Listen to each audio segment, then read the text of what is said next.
Hi, I'm Colin from Cistel. In this video series, I'm going to talk to you about some of the interesting features in Office 365 that you may not realize you have. You know that you get email as part of your Office 365 subscription, and you know what? For the most part, it works much like your email did before. So let's talk about some of the things that you can do beyond email. Skype for Business is a tool that many of you have and may not be using. Skype for Business is a lot like the Skype consumer tool, which is an instant messaging platform that allows you to do video and audio as well. But the Skype for Business client allows you to do many, many more things.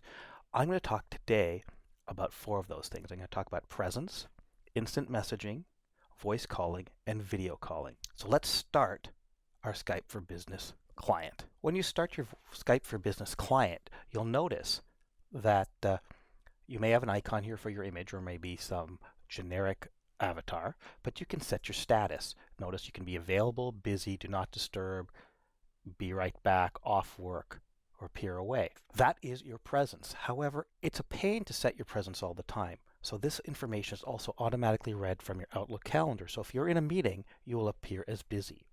If you've walked away from your PC for a period of time, you'll show as away. And you can set some of the other ones manually if you need to. If you look at my contacts, I've added contacts to my favorites group, and we can talk about that in another video. But you notice some of them show as away, some of them show as presence unknown. That depends on what device they're using or whether they're just not connected to a network at this time. Others show as available, and some show as busy. My friend and colleague Sean Carney is in the office right next to me, and now I'm going to show you how to do an instant message session with him. So you'll notice Sean is green. I can either right click and I get a large menu and I can click send an IM and do some other things as well, or I can just double click on Sean and my instant message IM window comes up. Let's take a look at the IM window for a second here. I can type in this area. I can add other people to the conversation if I want. Tells me how many participants there are right now. And there's some other icons at the bottom. I can attach a file if I want. I can change the importance of the message I'm going to send, or I can send an emoticon or what some people call an emoji. If I click that, you see the ones I can choose from. When I type my message, you type it in this window here. When I'm ready to send it, I click the paper airplane, which is the send. So now he's got the message. You'll see that I can see if he tries to respond because I'll see that he's typing a message here.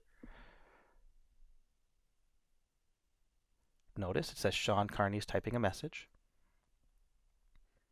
So you'll know if you're being ignored. Okay, so that's Sean telling me that he's available for voice call. Now if I want to make a voice call, I've got some other options here. So I can do a video call, which I'm going to show you in a few minutes. I can do a voice call with this button. I can present my screen, and there's some other options that we'll talk about in a later video. So let me click voice call. People get confused here. You think you just have to click the telephone icon, but that's not enough. You'll notice you get a Skype call bubble that pops up. You also need to click that to initiate the call, and he'll hear a ringing. I'm hearing it, and he's hearing it as well. Oh, he's picked up. Hey, Sean, thanks for taking my voice call. I'm just doing a video on how to use the basics of Skype. Cool. So I'm seeing your static image, which is your avatar. That's you with PowerShell Poly. If I want to see more than just your static avatar, we'd need to use a video call. Do you mind if I start video, Sean? No, go for it. So in order for me to start the video call with Sean, I'm going to click the little camera icon. It looks like a video camera. And you'll notice it pops up and says video call. When I click that, it's going to ask me to start my video. So I have the opportunity to see what Sean's going to see before I allow it. And I'll have to click the start my video. Now Sean will go through the same thing on the other side. Once I click start my video, he'll get the same information on the other side. And he can determine whether or not to allow me to see him live. So I've clicked mine. And now I believe Sean's going to click his to allow me to see what's going on in his office. Wait, gotta comb my hair. Okay, I've combed it. All right, so now I can see Sean, and it's live. He's moving. I can see him drinking his coffee. Now we're just an office apart. Is that right, Sean? Yep. But we've done this in the past where I've been in Seattle and you've been here in Ottawa, so essentially a continent apart.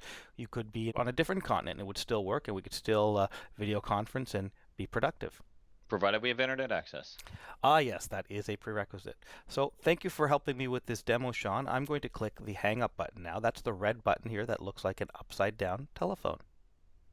Goodbye. Ciao. All right, so back to our PowerPoint. We covered the basics of Skype for Business in this video. In the next video, I'm going to show you how to manage a Skype meeting. That includes sending a Skype meeting invitation, managing people waiting in the lobby, screen sharing, and recording. And we'll be adding a lot more videos over time, so please come back and join us soon.